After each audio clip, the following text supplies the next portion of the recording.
رمضان پاکستان اللہ کا احسان ہے، رمضان پاکستان۔ اعوذ باللہ من الشیطان الرجیم، بسم اللہ الرحمن الرحیم۔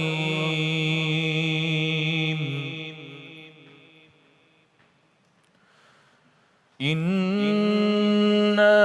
فَتَحْنَا لَكَ فَتْحًا مُبِينًا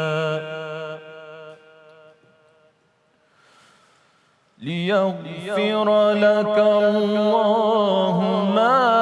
تَقَدَّمَ مِن ذَنبِكَ وَمَا تَأَخَّرَ وَيُتِمَّ نِعْمَتَهُ عَلَيْكَ وَيَهْدِيَكَ صِرَاطًا مُسْتَقِيمًا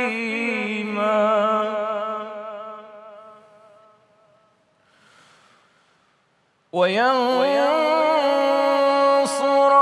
اللَّهُ نَصْرًا عَزِيزًا۔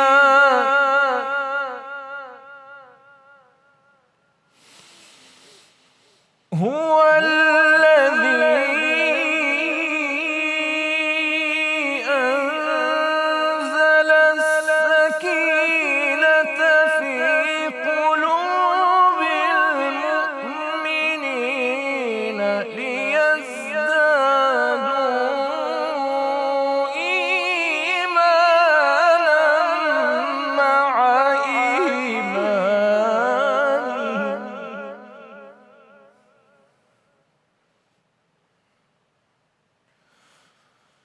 هُوَ الَّذِي أَنزَلَ السَّكِينَةَ فِي قُلُوبِ الْمُؤْمِنِينَ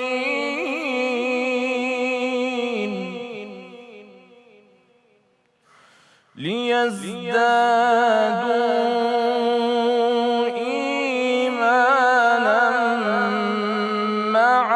إِيمَانِهِمْ وَلِلَّهِ جُنُودُ السَّمَاوَاتِ وَالْأَرْضِ وَكَانَ اللَّهُ عَلِيمًا حَكِيمًا۔ صدق اللہ العظیم۔ ماشاء اللہ، سبحان اللہ۔ ملک کے ممتاز قاری جناب قاری حسیب خان صاحب سورہ فتح کی شروع کی 4 آیات تلاوت فرما رہے تھے۔ پناہ مانگتا ہوں میں اللہ کی شیطان مردود سے، اللہ کے نام سے شروع جو بڑا مہربان نہایت رحم فرمانے والا ہے۔ اے حبیب مکرم صلی اللہ علیہ وآلہ وسلم، بے شک ہم نے آپ کے لیے اسلام کی روشن فتح اور غلبے کا فیصلہ کر دیا، اس لیے کہ آپ کی عظیم جد و جہد کامیابی کے ساتھ مکمل ہو جائے اور اللہ آپ کو نہایت باعزت مدد و نصرت سے نوازے۔ وہی ہے جس نے مومنوں کے دلوں میں تسکین نازل فرمائی تاکہ ان کے ایمان پر مزید ایمان کا اضافہ ہو، یعنی علم الیقین عین الیقین میں بدل جائے، اور آسمانوں اور زمین کے سارے لشکر اللہ ہی کے لیے ہیں اور اللہ خوب جاننے والا بڑی حکمت والا ہے۔ صدق اللہ العظیم۔ الحمدللہ رب العالمین والصلاة والسلام علی سید الانبیاء والمرسلین، اللہم صلی علی سیدنا و مولانا محمد وعلی آلہ واصحابہ وبارک وسلم وصلی علیہ۔ دنیا کے تمام دیکھنے والوں کو، تمام چاہنے والوں کو، تمام پیار کرنے والوں کو، اور جہاں جہاں تک اس وقت میری آواز کو سنا اور مجھے دیکھا جا رہا ہے، جنید اقبال کی جانب سے انتہائی محبت کے ساتھ السلام علیکم۔ ایک بار پھر ناظرین، پی ٹی وی ہوم کے اس پلیٹ فارم سے 1447 ہجری سن 2026 میں رمضان پاکستان کی خصوصی نشریات کے ساتھ سحری کے موقع پہ میں ہوں آپ کا میزبان جنید اقبال۔ آج 20 رمضان المبارک ہے ناظرین، انتہائی عظیم ترین دن ہے ناظرین۔ آج کی رات انتہائی عظمتوں بھری رات ہے، اس میں کوئی دوسری رائے نہیں ہے، کیونکہ آج کے دن کی نسبت بنیادی طور پر فتح مکہ سے ہے۔ میں اس پہ بات کروں گا اور بہت بات کروں گا آج انشاءاللہ، لیکن میں چاہتا ہوں کہ اس سے قبل ذرا میں اور آپ مل کے روحانی طور پہ ایک سفر کریں، اور وہ سفر ہے بنیادی طور پر مکہ پاک کی گلیوں کا، ان گلیوں کا سفر ہے ناظرین جن گلیوں کے بارے میں اللہ تبارک و تعالیٰ یہ قسم اٹھاتا ہے لا اقسم بہذا البلد وانت حل بہذا البلد، کہ نبی کریم صلی اللہ علیہ وآلہ وسلم کا چلنا پھرنا اللہ تبارک و تعالیٰ کو اتنا پسند آتا تھا ان گلیوں میں کہ اللہ تبارک و تعالیٰ نے اس مکہ پاک کی قسم یاد فرمائی ہے۔ یہ وہ مکہ پاک ہے ناظرین جو دعائے ابراہیم علیہ السلام ہے، اور یہیں وہ بیت اللہ موجود ہے جو فاؤنڈر آف کعبہ کی دعاؤں کا ثمرہ ہے، اس کا نتیجہ ہے۔ ذرا سوچئے ناظرین، ذرا سوچئے کہ وہ کیا قیامت خیز منظر ہوگا، کیا قیامت صغریٰ بپا ہوگی زمین پر بھی اور آسمان پہ بھی، یعنی انسانوں کے درمیان بھی اور فرشتوں کے درمیان بھی، کہ جنہوں نے کعبہ بنایا، جنہوں نے کعبے کی محافظت کرنی ہے، جن کی دعاؤں کا ثمرہ وہاں کے پھل ہیں، جن کی دعاؤں کا ثمرہ وہاں کی سرزمین ہے، جن کی دعاؤں کا ثمرہ ناظرین خانہ کعبہ ہے، آج ان کی اولاد کو مکہ پاک کو چھوڑنے پر مجبور کیا جا رہا ہے۔ اور نبی کریم صلی اللہ علیہ وآلہ وسلم کا معاملہ یہ تھا کہ جس وقت آپ مکہ پاک کو چھوڑ رہے تھے تو آپ بار بار پلٹ پلٹ کر آپ خانہ کعبہ کو دیکھتے تھے، بار بار دیکھتے تھے، بار بار دیکھتے تھے، اور یہ فرماتے تھے جس کا مفہوم ہے کہ اے بیت اللہ، اے مکہ پاک، میں تجھ سے بہت پیار کرتا ہوں، میں تجھے چھوڑنا نہیں چاہتا، میں تجھے چھوڑنا نہیں چاہتا، لیکن یہ لوگ مجھے یہاں پر، میرے لوگ مجھے رہنے نہیں دیتے۔ اور نبی کریم صلی اللہ علیہ وآلہ وسلم نے ناظرین جن قدموں کے ساتھ مکہ پاک کو چھوڑا ہوگا، یقین مانیے کوئی انسان اس کائنات کے اندر ان الفاظ کو بیان کر ہی نہیں سکتا، ان جذبات کو بیان کر ہی نہیں سکتا، کیونکہ نبی کریم صلی اللہ علیہ وآلہ وسلم کی وہ سرزمین جائے ولادت ہے۔ ایک تو معاملہ ناظرین یہ ہوا کہ ان شقی القلب جتنے بھی سردار تھے انہوں نے یہ طے کر لیا تھا کہ نبی کریم صلی اللہ علیہ وآلہ وسلم کو مکہ پاک میں رہنے نہیں دیں گے، اور نتیجتاً نبی کریم صلی اللہ علیہ وآلہ وسلم کو مکہ پاک چھوڑنا پڑا۔ لیکن وہی بات ہے ناظرین کہ قدرت نے تو اپنے کارخانے کو جاری رکھنا ہے، قدرت نے ایکٹیو رہنا ہے، اور قدرت نے وہ تمام تر عظمتیں نبی کریم صلی اللہ علیہ وآلہ وسلم کو، یوں کہیے کہ وہ تمام رفتیں، وہ تمام محبتیں نبی کریم صلی اللہ علیہ وآلہ وسلم کے دامن میں ڈالنی تھیں، جس کا فیصلہ ازل سے ہو چکا تھا۔ بس کچھ عرصہ گزرا، یعنی 1 سال 2 سال 3 سال 4 سال 5 برس 6 برس، اچانک صلح حدیبیہ کا موقع آتا ہے ناظرین، اور صلح حدیبیہ میں بھی، یعنی اس موقع پہ بھی نبی کریم صلی اللہ علیہ وآلہ وسلم کو صحابہ کرام رضوان اللہ تعالیٰ علیہم اجمعین کے ساتھ عمرہ کرنے کا موقع نہیں دیا گیا۔ کوئی بات نہیں، لیکن اس وقت اللہ تبارک و تعالیٰ نے فتح مبین کی بشارت دے دی تھی، اور پھر وہ موقع آیا ناظرین، یعنی 8 ہجری ہے، سن 8 ہجری ہے، 10 رمضان المبارک ہے، نبی کریم صلی اللہ علیہ وآلہ وسلم آقا و مولا تاجدار کائنات 10,000 صحابہ کرام رضوان اللہ تعالیٰ علیہم اجمعین کے جلاؤ میں اب مکہ پاک کی جانب بڑھ رہے ہیں ناظرین۔ فتح مبین کی بشارت آ چکی ہے، نبی کریم صلی اللہ علیہ وآلہ وسلم انتہائی شاہانہ انداز میں لیکن انتہائی منکسر المزاج بن کر فتح مکہ کی طرف بڑھ رہے ہیں۔ یعنی معاملہ یہ ہے کہ جس وقت نبی کریم صلی اللہ علیہ وآلہ وسلم کی اونچنی مکہ پاک میں داخل ہو رہی ہے تو تاریخ یہ بتاتی ہے کہ آپ کا سر اقدس اونٹ کے کوہان سے لگا ہوا تھا، اور آپ اس وقت سورہ فتح کی تلاوت کر رہے تھے۔ یعنی ایک طرف تو معاملہ یہ تھا کہ آپ کے پاس طاقت بھی تھی، آپ کے پاس قوت بھی تھی، آپ کے پاس اسلحہ بھی تھا، 10,000 صحابہ کرام رضوان اللہ تعالیٰ علیہم اجمعین فدا کا ابی و امی یا رسول اللہ صلی اللہ علیہ وآلہ وسلم کی صداؤں کو بلند کرتے ہوئے اپنا سب کچھ آقا و مولا صلی اللہ علیہ وآلہ وسلم پر قربان کرنے کو تیار تھے، اور دوسری طرف طاقت ہونے کے باوجود بھی، قوت ہونے کے باوجود بھی نبی کریم صلی اللہ علیہ وآلہ وسلم کا سر اقدس انتہائی منکسر المزاجی کے ساتھ اونٹ کے کوہان کے ساتھ لگا ہوا تھا، اور وہ اللہ کی حمد اور ثنا بیان کر رہے تھے۔ اب ناظرین وہ منظر نامہ ہے، آئیے ذرا اس منظر نامے کی طرف چلتے ہیں کہ جس منظر نامے میں ایک صدا بلند ہوتی ہے کہ الیوم یوم الملحمہ، یعنی آج بنیادی طور پر ان کی گوشت کو اڑانے کا، ان کی بوٹیوں کو اڑانے کا دن ہے۔ اسی وقت نبی کریم صلی اللہ علیہ وآلہ وسلم نے فوراً اعلان فرمایا، نہیں، الیوم یوم المرحمہ، آج بنیادی طور پر رحمت کا دن ہے، آج تو کعبے کی عظمت کا دن ہے، آج تو کعبے کے نور کی طرح سے چمکنے کا دن ہے، آج تو کعبے کی عزت اور توقیر کا دن ہے، آج تو بنیادی طور پر کعبے کی شان کا دن ہے، آج تو کعبے کے عروج کا دن ہے، آج تو کعبے کے مقام کا دن ہے۔ آج نبی کریم صلی اللہ علیہ وآلہ وسلم نے اس جملے کو کاٹ کر یہ بتا دیا کہ جس ٹائٹل کے ساتھ مجھے اللہ تبارک و تعالیٰ نے بھیجا ہے، وہ ٹائٹل لوگوں کی گردنیں اڑانے کے لیے نہیں ہے، وہ لوگوں کو ذبح کرنے کے لیے نہیں ہے، وہ لوگوں کا خون بہانے کے لیے نہیں ہے، بلکہ وہ ٹائٹل ہے وما ارسلناک الا رحمۃ للعالمین۔ آج تو دنیا دیکھے گی کہ میری جو رحمت للعالمینی ہے وہ کیا ہے کہ میرے پاس طاقت بھی موجود ہے, میرے پاس قوت بھی موجود ہے, میرے پاس حکومت بھی موجود ہے, میرے پاس 10,000 ایسے جانثار صحابہ موجود ہیں جو میرے صرف ایک اشارہ ابرو کے اوپر اپنے آپ کو قربان کرنے کو تیار ہیں. لیکن اس کے باوجود بھی آج میں یہ اعلان نہیں کروں گا کہ آج بوٹیاں اڑانے کا دن ہے, بلکہ آج تو بنیادی طور پر رحمت کو برسانے کا دن ہے. اور ناظرین ذرا تصور کیجئے, چشم تصور سے آئیے ذرا, مکہ پاک کی گلیوں میں اس وقت ہم موجود ہوتے ہیں اور دیکھتے ہیں صاحب کہ خانہ کعبہ سامنے موجود ہے, نبی کریم صلی اللہ علیہ وآلہ وسلم موجود ہیں, صحابہ کرام, یعنی یوں کہیے کہ کائنات کے چاند, کائنات کے ستاروں کے جلاؤ میں موجود ہیں, طاقت بھی ہے, قوت بھی ہے. اچانک ایک اعلان یہ ہوتا ہے کہ اے قریشیوں, تم کیا سمجھتے ہو آج میں تمہارے ساتھ کیا کرنے والا ہوں. یہ وہ قریشی ہیں ناظرین جنہوں نے میرے آپ کے آقا و مولا صلی اللہ علیہ وآلہ وسلم کے مبارک راستے میں کانٹے بچھائے تھے. یہ وہ قریشی ہیں جنہوں نے نبی کریم صلی اللہ علیہ وآلہ وسلم کو طائف کے بازاروں میں گھمایا تھا اور ان کو زد و کوب کیا تھا. یہ وہ لوگ ہیں ناظرین کہ جنہوں نے نبی کریم صلی اللہ علیہ وآلہ وسلم پر پتھر برسائے تھے. یہ وہ لوگ ہیں جنہوں نے نبی کریم صلی اللہ علیہ وآلہ وسلم کے جسم اتھر پر اوجڑی رکھی تھی. یہ وہ لوگ ہیں ناظرین کہ جنہوں نے نبی کریم صلی اللہ علیہ وآلہ وسلم کے راستے میں گندگی رکھی تھی. یہ وہ لوگ ہیں کہ جنہوں نے نبی کریم صلی اللہ علیہ وآلہ وسلم کو زد و کوب کیا تھا. یہ وہ لوگ ہیں ناظرین کہ جنہوں نے نبی کریم صلی اللہ علیہ وآلہ وسلم پر مکے کی گلیوں کو مکمل طور پر تنگ کر دیا تھا. یہ وہ لوگ ہیں کہ جنہوں نے شیب ابی طالب میں 3 برس تک نبی کریم صلی اللہ علیہ وآلہ وسلم کا بائیکاٹ کیا تھا. یہ وہ لوگ ہیں ناظرین سامنے کہ جنہوں نے نبی کریم صلی اللہ علیہ وآلہ وسلم کی پیاری شہزادی کو شہید کیا تھا. یہ وہ لوگ ہیں ناظرین کہ جنہوں نے صحابہ کرام رضوان اللہ تعالیٰ علیہم اجمعین پر زندگیوں کو تنگ کر دیا تھا, ان کو ان کے گھروں کو چھوڑنے پر مجبور کر دیا تھا. یہ وہ لوگ ہیں کہ جنہوں نے نبی کریم صلی اللہ علیہ وآلہ وسلم کو ہجرت پر مجبور کر دیا تھا. اور یہ وہ لوگ ہیں کہ جنہوں نے مدینہ پاک میں بھی میرے آپ کے آقا و مولا صلی اللہ علیہ وآلہ وسلم کو چین سے نہیں بیٹھنے دیا تھا. یعنی ایک غزوہ ہوا, دوسرا غزوہ ہوا, تیسرا غزوہ ہوا, یہاں تک ناظرین کہ غزوہ بدر سے لے کر غزوہ حنین تک انہوں نے کسی صورت بھی نبی کریم صلی اللہ علیہ وآلہ وسلم کو, بلکہ غزوہ تبوک تک کسی صورت میں نبی کریم صلی اللہ علیہ وآلہ وسلم کو چین کی سانس نہیں لینے دی تھی. لیکن ہوا کیا جب سرکار نے یہ پوچھا کہ تم کیا سمجھتے ہو کہ آج میں تمہارے ساتھ کیا کرنے والا ہوں.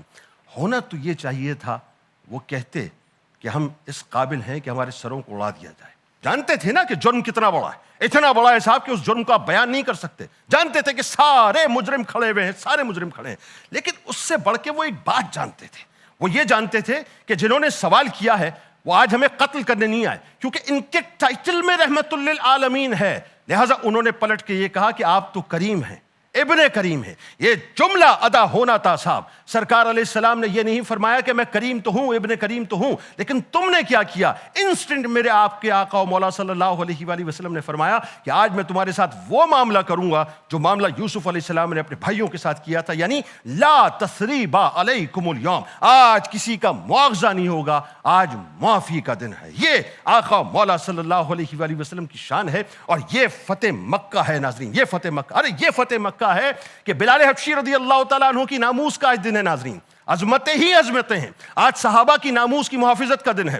آج بلال حبشی رضی اللہ تعالیٰ عنہ کے اوج کمال پہ پہنچنے کا نام ہے. یعنی جس وقت مدینہ پاک میں موجود ہیں تو رخ مکہ پاک کی طرف ہوتا تھا, اور جب اشہد لا الہ الا اللہ کہتے تھے تو مکہ پاک کی طرف رخ کر کے کہتے تھے. لیکن آج آقا نے فرمایا کہ نہیں بلال, آج تو تم بیت اللہ کی چھت پہ جاؤ گے اور بیت اللہ کی چھت پر کھڑے ہو کے اللہ اکبر اللہ اکبر اللہ اکبر کی صدائیں بلند کرو گے. اور جس وقت اللہ اکبر کی صدائیں بلند ہو چکی اور جس وقت اشہد ان محمد رسول اللہ صلی اللہ علیہ وآلہ وسلم کی باری آئی تو بلال حبشی رضی اللہ تعالیٰ عنہ, تصور کیجئے, خانہ کعبہ کی چھت پہ موجود ہیں, سامنے رخ مصطفیٰ موجود ہے, یہاں رخ مصطفیٰ کا دیدار ہوتا تھا اور یہاں زبان سے اشہد لا الہ الا اللہ محمد رسول اللہ صلی اللہ علیہ وآلہ وسلم کا نکلتا تھا. ناظرین آج تو افو در گزری کی یوں کہیے کہ عظمتوں کا دن ہے, اس کی معراج کا دن ہے کہ وہ عثمان بن طلحہ رضی اللہ تعالیٰ عنہ, یاد ہے نا آپ کو, یاد ہے تاریخ میں کہ جنہوں نے رسول کریم صلی اللہ علیہ وآلہ وسلم کو خانہ کعبہ میں داخل ہونے نہیں دیا تھا.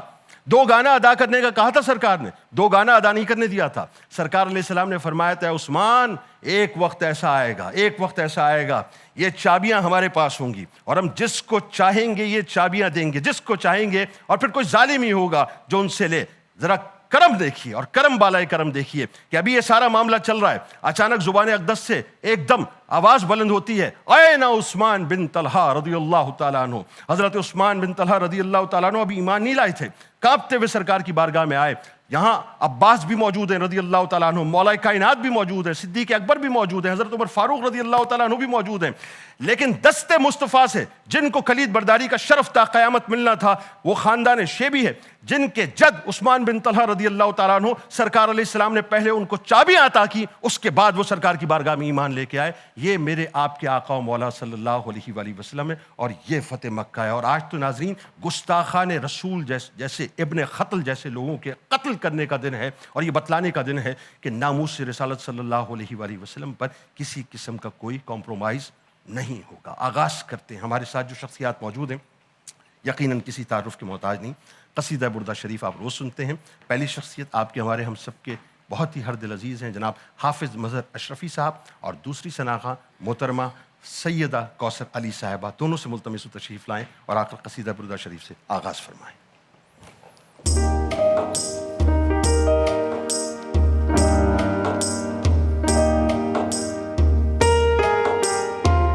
مولاي صل وسلم دائما ابدا على حبيبك خير الخلق كلهم مولاي صل وسلم دائما ابدا على حبيبك خير الخلق كلهم وكيف تدعو إلى الدنيا ضرورة من وكيف تدعو إلى الدنيا ضرورة من لولاه تخريج دنياه من العدم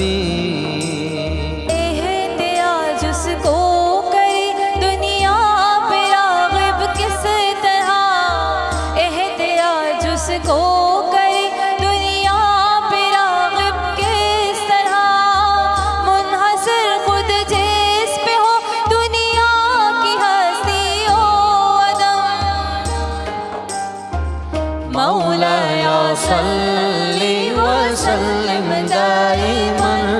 ابدا على حبيبك خير الخلق كلهم محمد سيد الكونين والثقلين محمد سيد الكونين والثقلين والفريقين من عرب ومن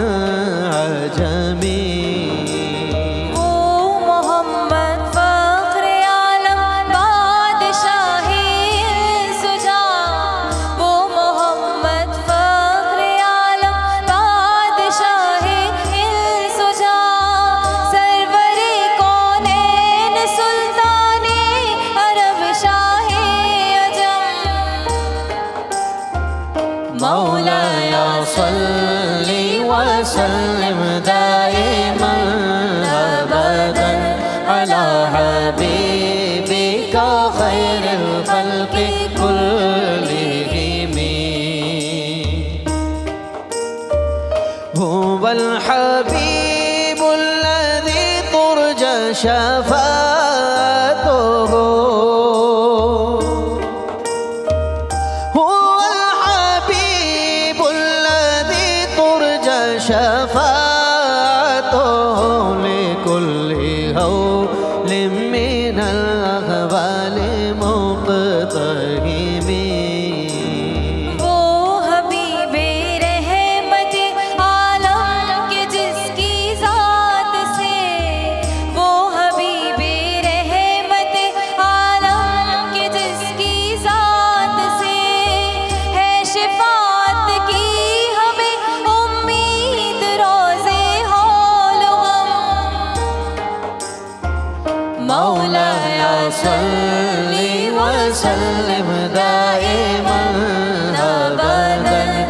على حبيبك خير الخلق كلهم مولاي صل وسلم دائما أبدا على حبيبك خير الخلق كلهم